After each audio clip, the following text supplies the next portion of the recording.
오늘 주보를 보신 분들이 제목을 보고 살짝 의아해 하셨을 수도 있습니다.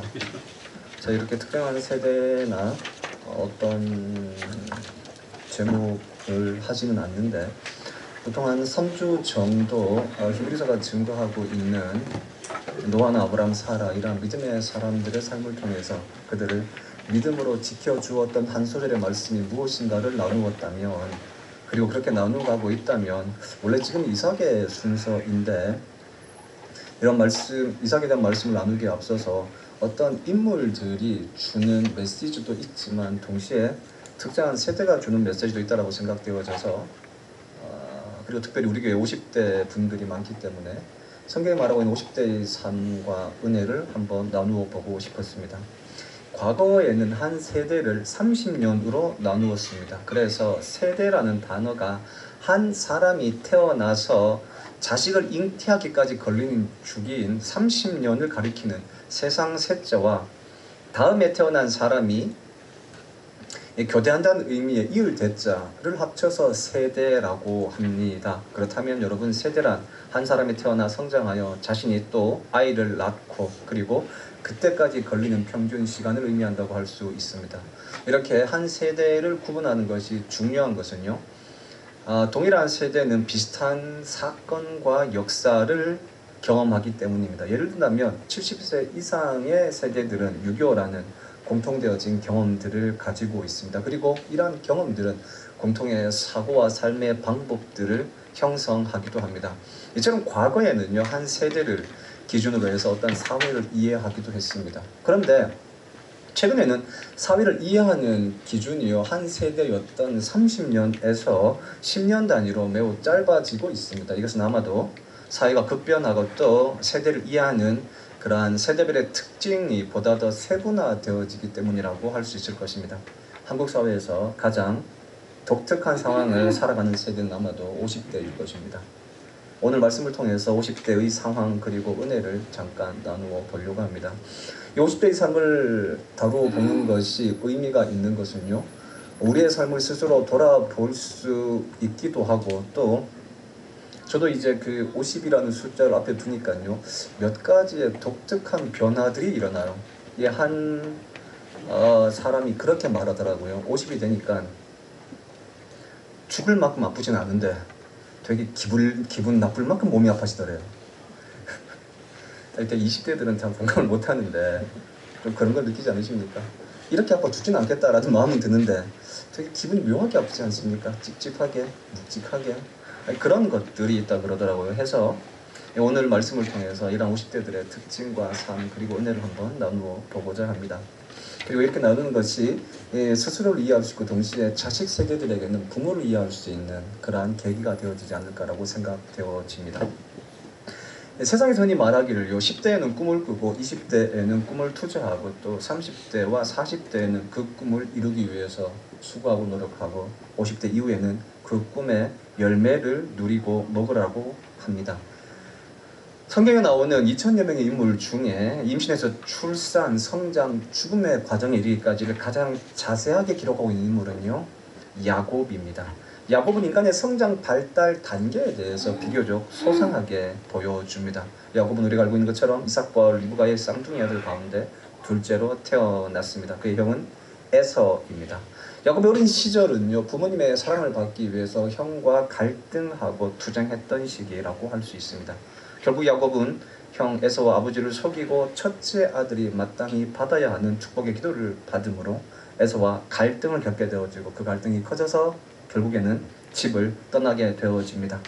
외삼촌 라반의 집에서 야곱은요, 청년기를 겪게 되어집니다. 그리고 성경의 기록을 보시면 야곱의 청년기는요, 온통 친구, 더 정확히는 이성에 대한 관심과 관계로 가득 차 있습니다. 야곱은 라헬과 결혼하기 위해서 14년의 시간을 투자했습니다. 그 외에도 3명의 아내가 더 있었습니다.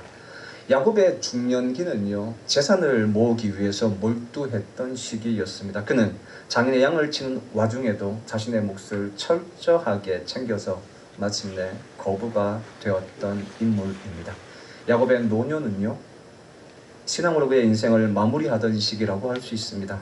아버지의 축복 기도로 인해서 싸웠던 형 에서와의 화해를 시작으로 해서 기근을 피해서 내려갔던 이집트에서 자식들의 갈등을 봉합하고 결국 12명의 아들을 향한 기도문을 만드는 것으로 그의 긴 생애가 마무리되어집니다. 여러분, 이처럼 야곱의 생애를 가만히 보시면요, 영유아기와 아동기에는 부모님의 사랑과 인정을 향한 간절함으로, 청소년기와 청년기는 이성에 대한 친구에 대한 관심으로, 장년기에는 재산을 향한 열심으로, 노년기에는 죽음을 맞이하는 준비로서 그의 생애 사이클이 그려져 있습니다. 반면에 다윗을 보시면요, 연령대별 특징이 가장 잘 드러나는 인물이라고 할 수 있습니다. 10대의 다윗은 이세의 막내 아들로서 광야에서 양을 치면서 자신의 가능성을 발견하고 또 자신의 삶의 방향을 결정하게 되어질 꿈을 발견하는 시기였습니다. 10대 때의 다윗은 사무엘을 통해서 사울을 이어서 이스라엘의 왕으로 기름 부음을 받게 되어집니다. 양을 치는 목동에서 하나님의 양, 이스라엘 백성들을 돌보는 목자로서 그의 삶의 방향을 결정했던 시기라는 것입니다. 다윗의 20대는요, 꿈을 위해서 투자했던 시기입니다. 다윗이 골리앗과의 전쟁을 시작으로 해서 이스라엘의 역사의 전면에 등장했던 때가 소년이었습니다. 소년 다윗. 이 소년을 의미한 히브리어를 찾아보시면 대개 젊은이로서 20대 전후의 나이를 의미합니다. 다윗은 골리앗을 물리치고 이스라엘의 장군이 되어서 수많은 전쟁에서 승리하며 마침내 사울의 군대의 장이 되었습니다. 다윗의 20대는 이스라엘의 목자가 되기 위해서 투자하고 투쟁했던 시기라고 할 수 있습니다. 동시에 그의 20대는요, 수없이 많은 성공과 실패를 경험했던 시기입니다. 여러 전쟁에서 다윗이 계속하여 승리하자 사울은 다윗을 주목하여 보기 시작하고 견제하기 시작하고 마침내 정적으로 인식하기 시작합니다. 그리고 그를 죽이고자 정적을 제거하고자 합니다. 이때부터 다윗의 20대는 사울을 피해서 도망 다니는 시간으로 채워집니다. 이 사무엘상 21장에서 26장까지의 내용을 보시면 유대 광야를 중심으로 해서 4년여의 시간을, 또 블레셋에서 3년 4개월의 시간을 도피하며 보내게 되어졌습니다. 그러던 중 사울이 길보아산 전쟁에서 죽게 되어지자 그제서야 다윗은 헤브론에서 유다 지파의 왕이 되었습니다. 그때가 다윗이 30살 때였습니다. 여러분, 이렇게 본다면 다윗의 20대는 자신의 꿈을 위해서 정성스럽게 투자했음에도 불구하고 성공과 실패를 경험했던 시간이라고 할 수 있고 뚜렷한 성과를 만들어내지 못했던 시간이라고 할 수 있습니다. 여러분, 이것이 20대가 젊은 사람이 가지는 특권이라고 할 수 있을 것입니다. 노력해보는 것, 실패해도 괜찮아질 수 있는 것, 바로 그 시간이 20대일 것입니다. 30대에서 40대의 다윗은요, 자신의 일에 집중하여 성과를 만들어냈던 시기입니다. 다윗은 헤브론을 수도로 정하고 나서 그곳에서 7년 6개월의 시간을 다스렸습니다. 그 중에 2년은 사울의 아들이었던 이스보셋과 전쟁을 치루었습니다. 그리고 여부스 족속의 도시였던 예루살렘을 점령하여 그곳을 수도로 삼고 드디어 이스라엘 전체의 왕이 되었습니다. 이때가 다윗의 나이가 40이었던 때입니다. 여러분, 그렇다면 다윗의 30대가 외적으로 성장을 위해서 또 그 외적인 성장에 결실을 맺었던 시기라면 40대의 다윗은 내적인 성장을 만들어갔던 시기라고 할 수 있지 않겠습니까? 예루살렘을 도구로 정하고 그곳에 화려한 다윗의 궁을 짓고 또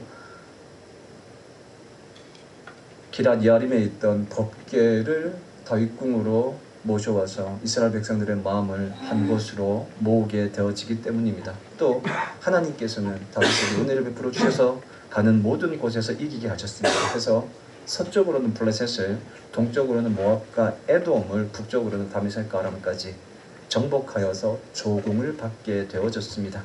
이처럼 다윗의 30대와 40대는요, 종교적으로, 정치적으로, 군사적으로, 그리고 경제적으로 20대의 투자가 결실 맺어져서 안정적이며 또 안정기를 넘어서서 전성기로 나아가고 있었던 시기라고 할 수 있습니다. 그리고 이 시기 다윗의 삶은요, 쉬지 않고 열심히 안으로 밖으로 투자했던 시기였다고 할 수 있습니다. 되게 오늘날을 살아가고 있는 상공세대의 삶도 비슷하다라고 할 수 있습니다. 한국 교회에서 가장 약한 고리를 예전에는 대학생들이라고 했는데요, 요즘에는 3040이라고 합니다. 그 이유가 두 가지입니다. 하나는 최근에 사회적인 경향이 맞벌이를 하게 되어지면서 부부 모두가 다 사회에서, 직장에서 치열한 경쟁 속에서 살아가게 되어집니다. 되게 오늘날의 50대는 평균적으로 퇴직한 나이가 54.6세 정도 된다고 하고요, 살면서 3개에서 4개 정도의 직장을 가진다고 합니다. 더 이상 우리나라 사회 속에서도 평생 직장이라는 말이 통용되어지지 않고 있습니다. 이런 치열한 경쟁 속에서 살아남기 위해서 3040 세대들은 그들의 오늘날 사회적인 표현으로 영혼을 갈아 넣어가면서 버티고 있습니다. 동시에 집에서는요, 육아의 부담이 있습니다. 아이를 돌보아야 한다는 것이죠. 그러니까 안으로 오는 육아에 대한 부담이, 밖으로는 사회에서의 부담이 아주 크다 보니까 3040 세대들은 토요일이나 주일, 휴일에는 교회에서 무엇인가 활동할 수 있는 에너지가 없다고 합니다. 편하게 교회를 가보고 싶어도 아이들이 있으니 시간을 맞출 수가 없고, 또 직장생활이라든가 여러 가지 활동들이 있기 때문에 매우 어렵다라고 하는 것이죠. 그래서 한국 사회의 가장 약한 교회에서의 고리는요, 3040 세대들입니다. 그래서 그런지 우리 교회도 3040 세대가 제일 작지 않습니까? 한국 교회에 공통되어진 현상이라고도 할 수 있습니다. 동일하게 다윗 역시도요, 내적으로 외적으로 가장 열심히 그의 영혼을 갈아 넣어서 살아가던 시기였습니다. 그런데 오늘의 본문은, 특별히 사무엘하 11장은요 50대에 접어든 다윗에 대한 기록입니다. 이제 예루살렘으로 천도하고, 그리고 예루살렘에 다윗의 궁을 짓고 나서 어느 정도 안정되어지고 나서 50에 접어들 즈음에 다윗에 대한 기록이라고 할 수 있습니다. 오늘의 11장 1절의 말씀처럼 해가 돌아와서 왕들이 출정할 때가 되었습니다. 새해가 되었다는 것은 유대력으로는 새해이고 태양력으로는 3월과 4월을 가리킵니다. 이 팔레스타인 지역은 겨울에는요 우기로서 비가 내립니다. 그래서 전쟁을 할 수가 없습니다. 봄이 되어지면 비가 그치고 드디어 전쟁을 할 수 있는 시기가 되어집니다. 왕들이 출전할 때란 전쟁을 할 수 있는 시기를 의미합니다. 이미 사무엘상 10장에서 다윗은 암몬과의 전쟁 중이었습니다. 그러나 겨울이 되고 우기가 되어지니 전쟁을 멈추었다가 다시금 시작하게 되어진 것입니다. 다윗은 요압을 선봉장으로 암몬의 수도인 랍바를 함락시키기 위해서 다시금 전쟁을 시작했습니다. 랍바는 암몬의 수도입니다. 그리고 현재 요르단의 수도이기도 합니다. 랍바는 다메섹과 아라비아를 연결하는 아주 매우 중요한 도로인 왕의 대로가 지나가는 길목에 있습니다. 때문에 랍바라는 지역은 교통과 상업의 중심지입니다. 다윗에게 있어서 이곳은 군사적으로, 경제적으로 매우 중요한 도시였습니다. 포기할 수 없는 전쟁이었다라고 하는 것입니다. 그래서 다윗은 비가 그치자 말자 다시금 전쟁을 시작했습니다.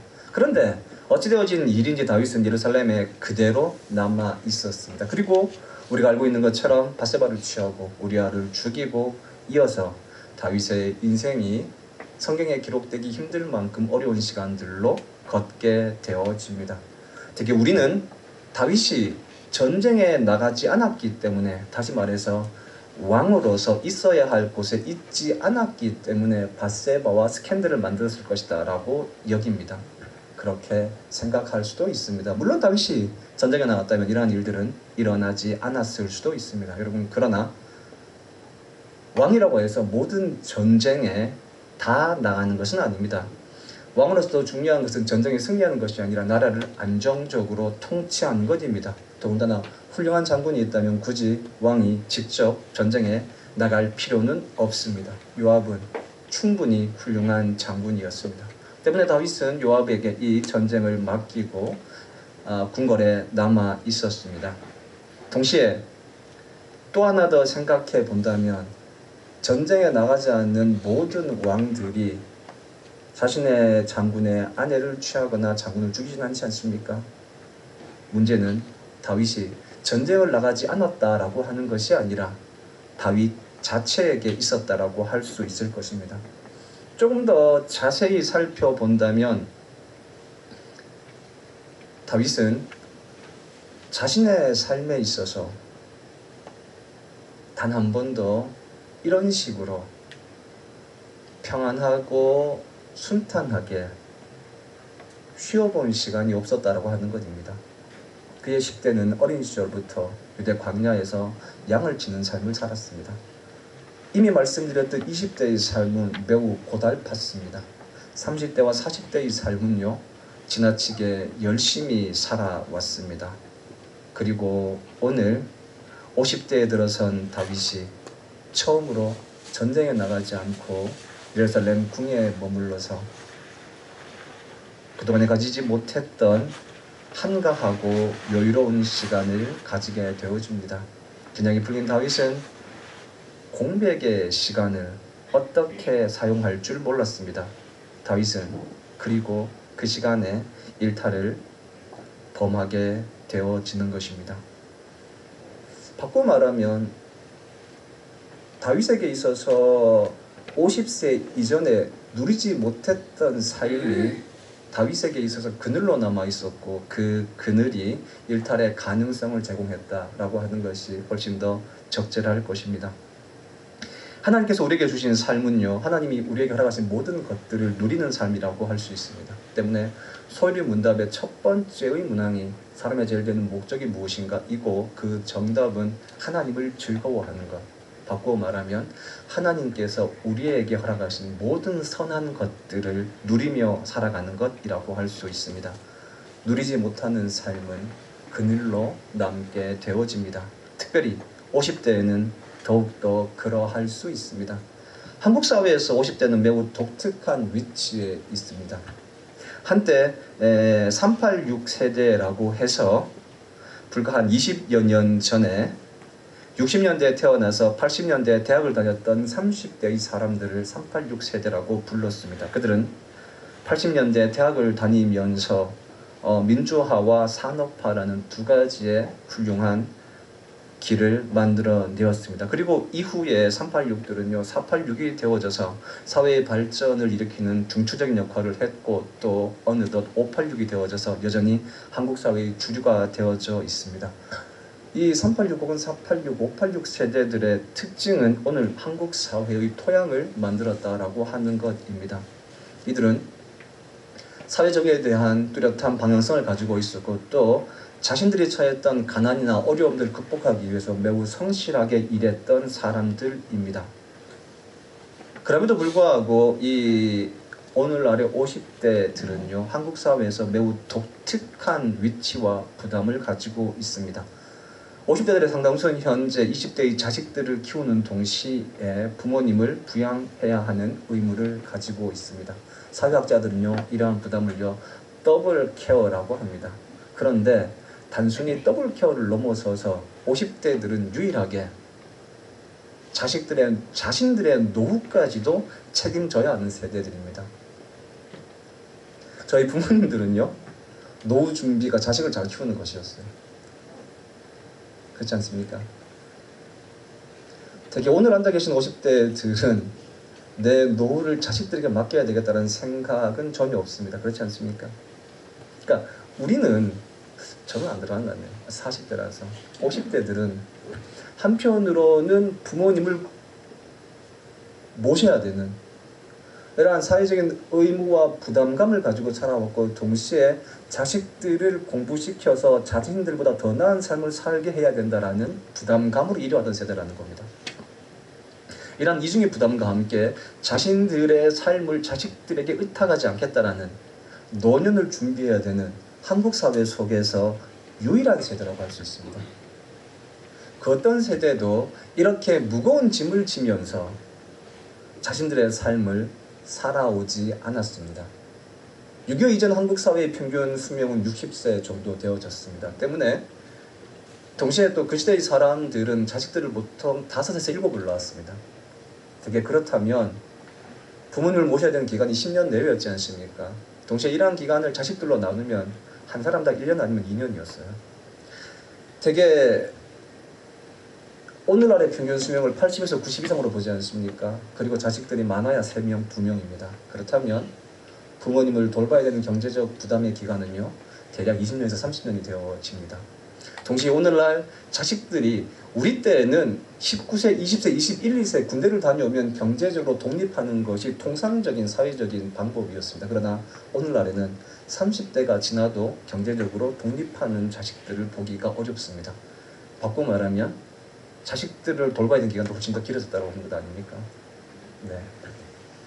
이러한 부담들을 안고 살아가는 세대가 50세라고 할 수 있습니다. 이러한 50세대들에게는 이렇게 무거운 짐을 지고 살아왔음에도 불구하고 동시에 구조적인 취약함이 있습니다. 자식과 부모를 위해서는 기꺼이 시간과 돈을 쓰는 세대들이지만 자신에게 시간과 돈을 쓰는 데는 매우 인색한 세대라고 하는 것입니다. 더 직설적으로 말하면 시간적으로 경제적으로 어느 정도 여유가 있지만 자신들의 삶을 마음껏 누리지 못한다는 것입니다. 또 50세, 50세대들은요. 지나치게 성실하고 또 열심히 살아왔기 때문에 오늘날 20, 30 세대들이 여러 가지의 직업을 가지거나 아르바이트를 하거나 혹은 자신의 미래에 대해서 열심히 살아가지 않는 모습들을 이해하지 못합니다. 그래서 자신들의 기준으로 이야기하거나 혹은 살아왔던 삶을 나눈다고 이야기함에도 불구하고 듣는 사람들은 그것을 되게 간섭이거나 혹은 다른 시각으로 받아들일 수 있습니다. 동시에 사회에서 매우 열심히 생활하다 보니까 그리고 많은 시간을 쓰다 보니까요, 반대로 가정에서 투자했던 시간은 작을 수밖에 없습니다. 그 자리는 빈자리로 남을 수밖에 없습니다. 해서 50대의 가장들은요, 오늘날의 여러 가지 이제 그런 글들을 종합해 보면 집에서 가장 친한 혹은 가까운 존재가 뭔지 아시죠? 강아지입니다. 반려동물. 되게 가족들 간의 관계성 속에서 가장의 자리라든가 적절한 위치가 만들어내기에 어려운 시간들을 가졌다고 하는 거죠. 여러분, 이것이 한국 사회 속에서 50세대들의 삶이라고 할 수 있습니다. 여러분, 다윗 역시도 그러한 50대를 맞이하고 있습니다. 20대와 30대의 시간에 치열하게 살다 보니 당연히 도피 생활을 하다 보니 당연히 가족 간의 시간은 작을 수밖에 없지 않습니까? 그 결과가 아내와 헤어지는 것 아니었습니까? 지금 화려한 궁궐에 머물면서 풍요로운 시간, 여유로운 시간을 누리고 있지만 이 시간에 같이 마음을 나누고 삶을 나눌 수 있는 아내와 가족과의 자리는 없다라고도 할 수 있습니다. 때문에 홀로 궁궐을 거닐고 있지 않겠습니까? 궁궐에는 수없이 많은 아내들이 있고 수없이 많은 자식들이 있음에도 불구하고 어느 한 곳 마땅히 마음 붙여 이야기할 사람이 없었던 것 같습니다. 동시에 치열한 삶을 20대와 30대의 삶을 살다 보니 자신도 모르게 상처난 마음이 생겨날 수 있습니다. 열심히 믿음으로 살아왔다고 그리고 그렇게 성실하게 살아왔다고 자부하지만 다윗에게도 여전히 그늘은 있었습니다. 20년의 시간 동안 아내 미갈과 이혼을 경험했고 또 함께 전장을 누볐던 가장 친한 친구였던 요나단의 죽음을 경험했습니다. 직장에 상사를 할 수 있었던 사울은 자신을 모함하여 죽이려고 했습니다. 여러분, 이것이 다윗이 경험했던 20대의 삶이었습니다. 그 20대는 온통 어둠과 그늘로 남아 있습니다. 물론 그의 신앙이 이런 것들을 건강하게 극복했다라고 할 수 있지만 그렇다고 해서 그것이 상처가 아닌 것은 아니고 그늘이 아닌 것은 아닙니다. 이러한 시간을 지나서 다윗은 이제 전쟁의 시기를 지나 평안히 궁궐에 머물러 있는 시간을 가집니다. 그러나 다윗은 그의 삶에 있어서 단 한 번도 이렇게 여유로운 시간, 풍요로운 시간을 살아보지 못했고 누려보지 못했습니다. 누려보지 못했던 그 시간들이 다윗에게 그늘이 되어졌고 그 그늘이 그 그늘의 끝에 서 있던 다윗이 일탈의 자리로 나아가고 있는 것입니다. 오늘 우리가 교독한 시편 51편은요 다윗의 참회시라고 할 수 있습니다. 그런데 다윗의 삶을 누리지 못한 시간으로 인해서 일탈을 저지르게 되어졌던 삶으로 본다면 시편 51편은 누리지 못한 삶으로 실패를 경험했던 다윗의 고백이라고 할 수 있습니다. 바꾸고 말하면 어떻게 하면 그늘의 삶을 벗어날 수 있는가라는 것이겠죠. 두 가지를 나누고 싶습니다. 하나는요, 자신을 인정하는 것입니다. 지금까지 잘 견뎌왔고 열심히 살았음을 인정하라는 것입니다. 다윗은 지난 20년의 시간 동안 잘 견디며 잘 살아왔습니다. 그 시간의 결과가 오늘 궁에서 누리는 여유로운 시간이라고 할 수 있습니다. 이런 자신을 향해서 다윗은 지금까지 잘 살아왔고 수고했다라고 인정해 줄 수 있어야 하고 여기까지 인도하신 하나님 앞에 한 소절 감사의 고백을 할 수 있었어야 했습니다. 그랬다면 다윗의 다음 걸음은 달라질 수 있었을 것입니다. 열심히 살아오신, 치열하게 살아오신 50대 여러분들, 스스로의 지나왔던 삶을 충분히 돌아보시고 인정해 주시기 바랍니다. 충분히 잘 견뎌오셨고 살아오신 시간들입니다. 다른 하나는요, 그늘을 인정하라는 것입니다. 내가 살았던 삶의 여정 가운데 그늘이 있다라는 것입니다. 하나님이 빛이시라면 그 빛의 뒤안길은 그늘입니다. 모든 인생에 그늘이 있습니다. 그리고 우리의 삶에 있어서는 누리지 못하고 살아왔던 시간들이 그늘이 되어집니다. 말씀드렸던 오늘의 교독한 말씀이요, 50대에 실수한 다윗이 우리에게 주는 교훈이라고 할 수 있습니다. 다윗이 이렇게 말하지 않습니까? 하나님께서 찾으시는 것, 가장 중요하게 찾으시는 것은 상한 심령이라는 것입니다. 이 상하다를 의미한 히브리어가 샤바르라는 단어입니다. 깨어지다 이런 뜻입니다. 50년의 시간을 살아오시면 깨어진 부분들이 누구나 반드시 있을 수밖에 없습니다. 통일하다를 의미한 히브리어 다카라는 단어는요, 깨어지다라는 뜻과 함께 구부리다라는 뜻이 있습니다. 지나왔던 나의 삶에 있어서 내 그늘을 확인하게 되어질 때, 그리고 그 그늘을 밝음으로 만들 수 있는 힘과 능력이 내게 없다는 것을 알게 되어질 때 우리는 빛이신 하나님 앞에 엎드릴 수 있습니다. 다윗에게도 분명 말씀드렸듯 상한 심령, 상처로 남은 시간들이 있었습니다. 여러분, 상처는 치유되어질 때 비로소 흔적이라고 할 수 있습니다. 오늘 잘 되었다고 해서 지나왔던 아픔들이 자연스레 훈장이 되어지는 것은 아닙니다. 상한 심령을 가지고 하나님 앞에 엎드림이 필요하다라는 것입니다. 그렇게 되어질 때 상처는 삶을 넉넉하게 만들 수 있는 또 다른 토양이 되어질 수 있습니다. 여러분, 50대 혹은 50세대 삶의 전환점에 서 있는 자리입니다. 자식을 돌보기 위해서 열심히 살아왔고, 반대로 말한다면 열심히 살아온 시간만큼 가정의 그늘로 남아있는 시간들이 있을 수 있지 않습니까? 때문에 나의 자리가 가정에서 약할 수도 있습니다. 동시에 50대 이상의 세대들은 열심히 살아서 자신들의 환경을 극복했기 때문에 자식에 대한 이해가 답답할 수도 있습니다. 이렇게 좋은 시대와 환경에서 살아갈 수 있다면 내가 니라면 무엇이라도 할 수 있지 않겠느냐, 이러한 마음들이 가슴 속에서 밀어 올라올 수도 있습니다. 여러분, 그러나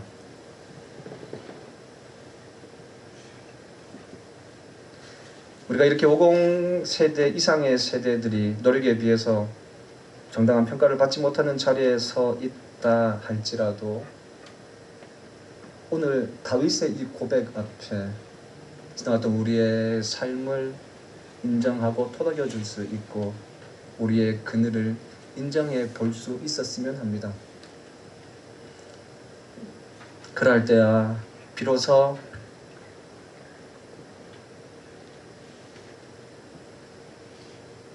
또 다른 10년을 새로운 걸음으로 나아갈 수 있기 때문입니다. 친애하는 50세대 여러분, 다윗이 오늘 우리에게 이렇게 권면합니다. 충분히 열심히 잘 살았고, 비록 누리지 못한 삶이 그늘로 남아있다 할지라도 그 그늘을 인정하게 되어질 때 그 그늘이 또 다른 생명의 터가 되어질 수 있다고 말입니다. 오늘 결단의 찬양, 은혜 이 찬양과 함께 지나갔던 우리의 시간 가운데 우리의 그늘을 돌아보고 여전히 하나님의 은혜가 그 가운데 있었음을, 또 지금도 여전히 그 은혜가 필요함을 고백할 수 있는 시간이 되었으면 합니다.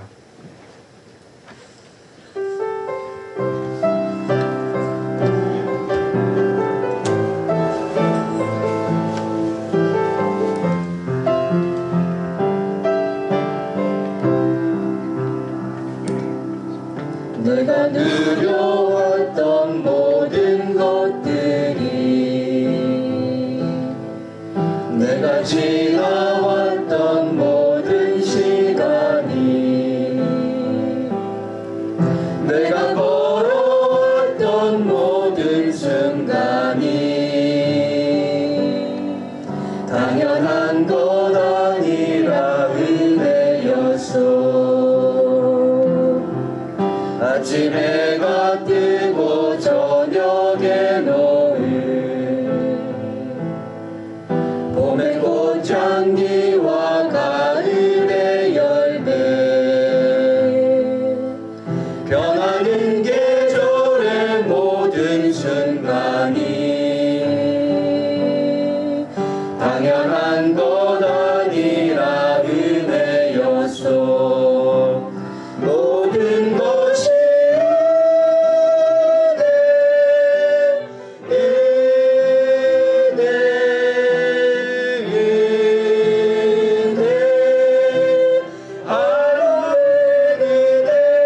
내 삶에 당연한 건 하나도 없었던 것이, 모든 것이 은혜였소.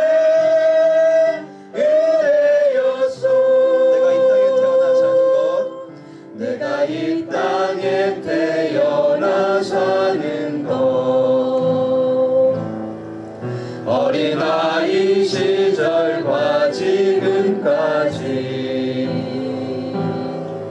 숨을 쉬며 살며 꿈을 꾸는 삶, 당연한 것 아니라 은혜였소. 내가 하나님의 자녀로 살며 오늘 찬양하며 예배하는 삶, 복음을 전할 수 있는 축복이 당연한 것 아니라 은혜였소. 모든 것이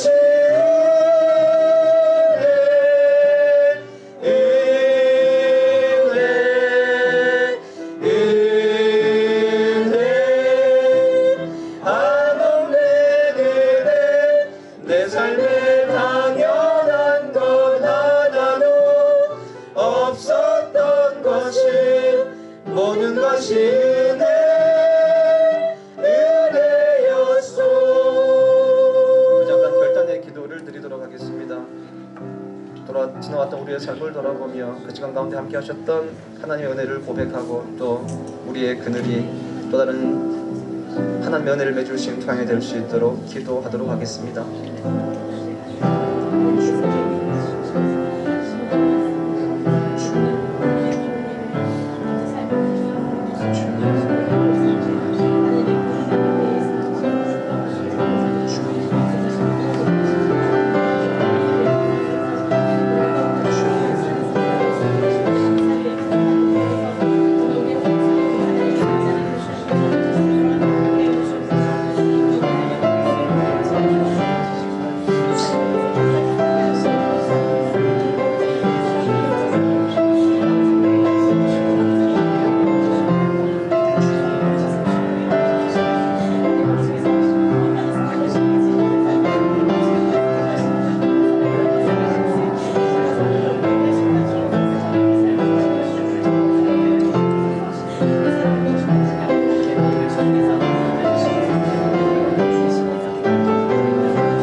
모든 것이 은혜